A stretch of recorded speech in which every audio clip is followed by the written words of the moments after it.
citizen ka na rin. Actually, pagka nakakuha ng permanent residence doon, ano ka rin, parang considered as citizen ka na rin, except for the fact na hindi ka pwedeng mag-vote, at saka hindi ka pwedeng humawak ng mga masaselang posisyon sa government. Yun lang ang dalawang difference ng citizen at saka ng permanent residence. Okay. So, lahat nung rights na meron yung citizen, You also can have it. you can have it as well, yeah. Okay. How about Art? Nag-iisip ka ba? Actually, naalala ko noon na, di ba, plano natin pumuntang Canada eh. Pero after 1 year dito, nagusto natin. Tapos yun nga, meron tayong mission na natatawag. Ngayon, nandito pa. So, it's really a decision, ano. Pero yung pagpunta mo dito ng Carlo, 20 years ago, walang-wala itong Canada. Talagang Dubai lang, trabaho lang hinahanap mo. Dubai lang talaga. In fact, talagang puro Dubai lang. Dahil, Kailan pumasok yung Canada? ano na yun, siguro mga 2003, 2004, mga ganon. Si Che nag-decide, nag-suggest. Che, bakit ikaw ba nag-suggest? Ako siguro, kasi alam ko dito na hindi naman kami tatagal dito. Wala namang permanent resident dito. Walang citizenship dito. So, parang security of tenure, kumbaga. It's more for our children talaga, hindi para sa amin. Kasi kung kaming dalawa lang, hanggang gusto kami dito sa Dubai, andito kami. Okay, for the children, sige, tanungin natin si Pau tapos Gian. So, for the children to Pau, anong you agree? Or if given a chance, would you stay here and study here kung may mga courses na bagay sa'yo? Or talagang you're 100% agreeable to go to Canada? I'm 100% to go to Canada. Because it's not just for my education. I'm also thinking about my future, you know? What jobs I can get. Okay. Not future wife, ha? Jobs first, ha? Very young. Ikaw, how about you, Gian? What can you say? I think I'd like to go there. Yeah. Because it's a new world. Yeah. No boyfriend, ha? Until 21 years old. Are your mother saying that, ha? Yeah, but nakakatuwa po mga tagapakinig na itong dalawang batang ito, kahit na nakatira sila sa cosmopolitang bansa, Mabait na. marunong, mabait sila magpo, at saka napalaki nyo ng tama. How did you do that, Carlo and Cherry? And I'm sure you're gonna continue doing that sa ibang bansa. How did you manage to take care of your kids na ganito kababait? Marunong magpo? Magalang. Oo. Siguro, tulungan lang kaming mag-asawa. And isa pa siguro dahil matagal din naming nakasama yung mga in-laws ko, yung mga hipag ko. So, kasama din sila sa mga parang naghubog din sa kanila. And of course, sa simbahan na rin natin, yung Couples for Christ, yung KFC, malaking tulong sa kanila yon. So, naalagaan yung mga values ng bahay. Naitanim namin yung mga values sa kanila. Cherry, do you have something to say about, yung pagpapalaki ng mga bata sa ibang bansa? Actually, kasi dito sa Dubai, parang nakikitang mas maganda nga magpalaki dito sa Dubai eh. Kasi yung closeness ng family, dahil dito hindi naman talaga naglalakwatsa yung mga bata dito eh. Limited, kumbaga, limited. So, malaking factor na sa Couples for Christ kami. Members kami since 1999. Okay. So, si Gian, nung pinanganak si Gian, Couples for Christ na. So, halos lahat ng ninang at ninong niya ay nandun sa mundong yun. Oo. So, mga kaibigan nila, taga CFC din. So, syempre, kahit pa paano, mas namomold yung mga bata. And I think, at the same time, yung school na pinanggalingan nila, maganda din na namomold yung values nila. St. Mary's. Oo, sa school. Okay. So, Kaya pala maraming nag-like dito mga taga-CFC rin, like si Rax, si Nieva, si Shirley. AJ. Ayan, mga Si Jong si and Lani Dizon, dito yata to. mga puyat ito ngayon bukas. Okay. Art, baka naman magandang pagkakataon ito para tanungin natin yung mga kababaihan na nandito sa studio. Ano ba ang mamimiss nila kay Charina, Tadeo, Nakpil? Sige, isa-isa Unahin natin. Dito Si na. Rowie. Rowie. Yung pinaka-sexy. Rowie, Lenny, dito na kayo. Dalawang Oo. mic. Sige. Anong message ninyo? Sige, ikaw naman na, Rowie. Go ahead. Ikaw na. Yung pamilya. Sige. Pamilya. Kay Charina or yung family niya? Go ahead. O gusto mo munang bumate? Baka may nakikinig. Oo, gusto ko munang batiin yung aming CFC MM1 family na talagang nakikinig ngayong gabi. Lahat sila nandito. Oo, lahat sila. Oo, hello ha. Hello sa inyong lahat. Ang mamimiss ko sa aking kaibigan, si Charina, I will really miss her. Huwag na kasi maiiyak lang ako. I will really miss a good friend na iiwan tayo for the meantime lang man siguro yan, no? Kasi magkikita naman tayo sa Pilipinas, di ba, friendship. So, ang aking message lang sa kanila is just to keep in touch. May FB naman. Correct. Miss or you. may Skype. Yes. Yan po, napakinggan nyo si Rowena Tarobal. At, syempre, Sunod si si Lenny. Lenny Gamboa. Lenny. Go ahead. Hello, good evening. Good evening, Lenny. Kamusta po kayo? Mabuti. Bati Malapit na na. magpuyat. Sige. Oo nga, handang magpuyat para sa kaibigang papuntang Canada. Siyempre. Ano ang mamimiss nyo kay Charina o ang kanyang pamilya? Well, kasi sila, yung Nakpil family is one of our closest friends dito sa Dubai. And kami, being walang, kami rito kasi wala kaming family at all.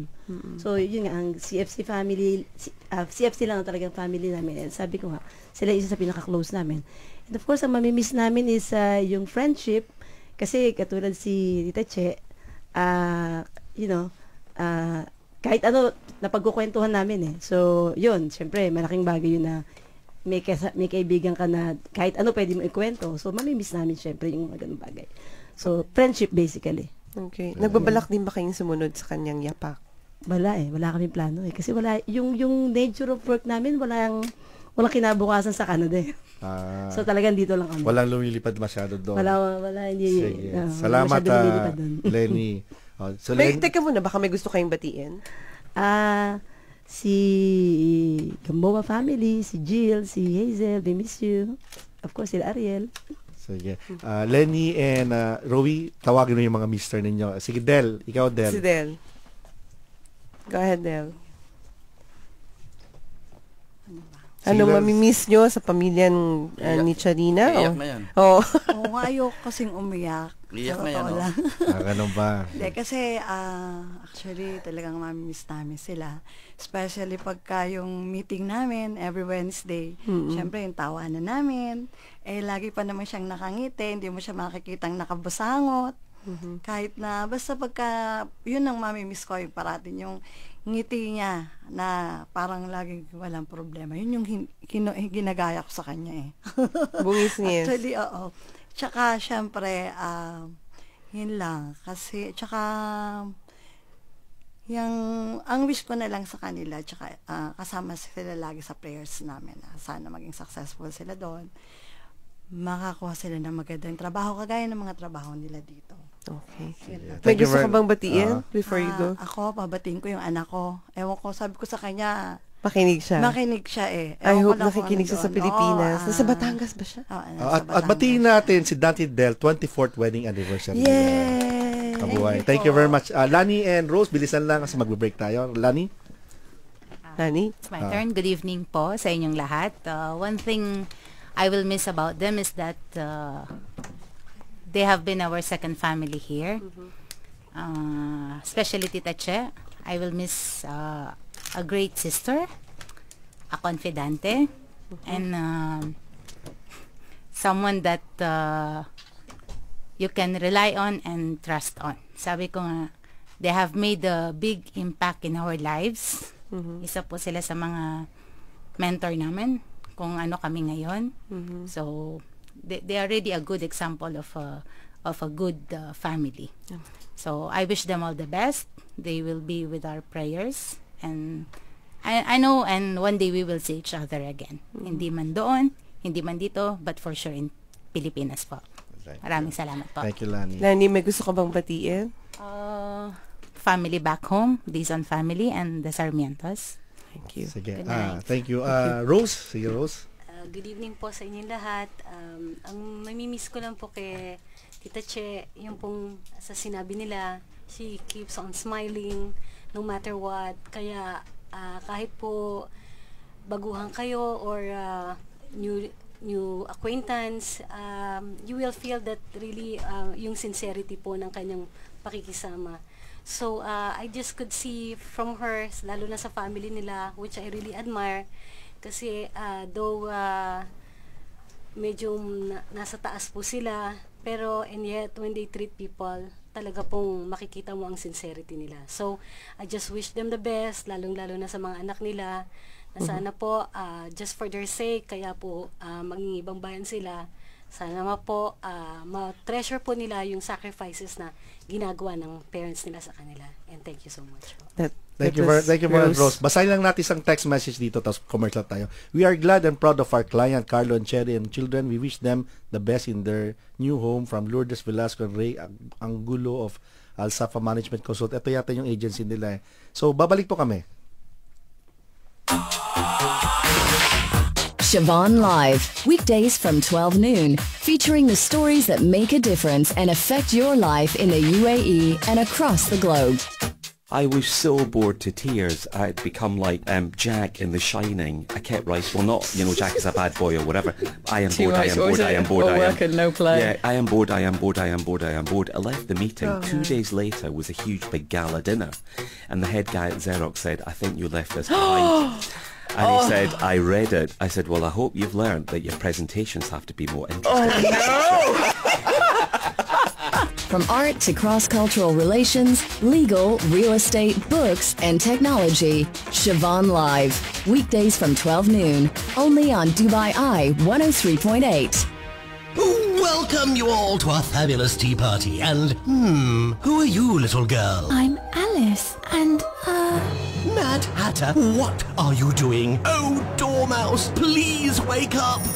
Gosh, Rabbit, can't you be on time for once? The Queen is waiting. Bergerman presents Alice in Wonderland, the first ever Cirque show packed with dazzling acrobatics, dance and music. 2 daily shows and meet and greet from 21st to 30th of June. Log on to It's Bergerman on Facebook for details. Meet the world at 40,000 feet. Oras alas 11:03. Some of the best mixing happens up in the sky. Say hello to the Emirates A380 onboard lounge. Visit emirates.com. Fly Emirates. Hello tomorrow. Filipino Rhythm, brought to you by Al Ansari Exchange. Depositing your labor guarantees just became quicker with Al Ansari Exchange.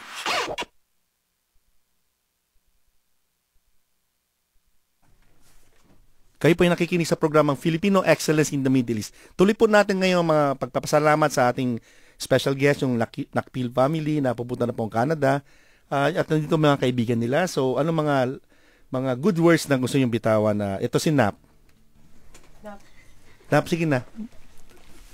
Good evening sa inyong lahat. Nabigla si Nap eh. Anong sasabihin sa Nakpil family? Ang masasabi ko lang talagang mamimiss ko yung samahan namin dahil I've known them for so many years at every week siguro twice kami nagkikita, so talagang yung siguro yun ang mamimiss ko sa kanila. Thank you. Medyo nahiya si Nap. Dante. Si Dante. Ikaw na. Good evening po. Para sa akin naman the brother Carlo and sister Cherry and Paul and Gian has become part of our family also. We have become a big one family in CFC. So mamimiss ko rin sila, yung samahan and also yung service. Kasama sila sa service, parang napakagaan ng trabaho. Kahit na mabigat yung ginagawa, pagsama-sama is nagiging magaan. So, ang wish ko lang sa kanila, sana stay focused again. Pagdating nyo ron, and wish you all the best. Okay. Yun lang po. Yun si Dante Coral. Okay. Si Randy Gamboa. Yeah, magandang gabi po. Isa lamang po masasabi ko tungkol sa Nakpil family. More than just being friends, tingin ko mas napaka-close namin sa kanila. Parang tunay na kapamilya talaga sila. And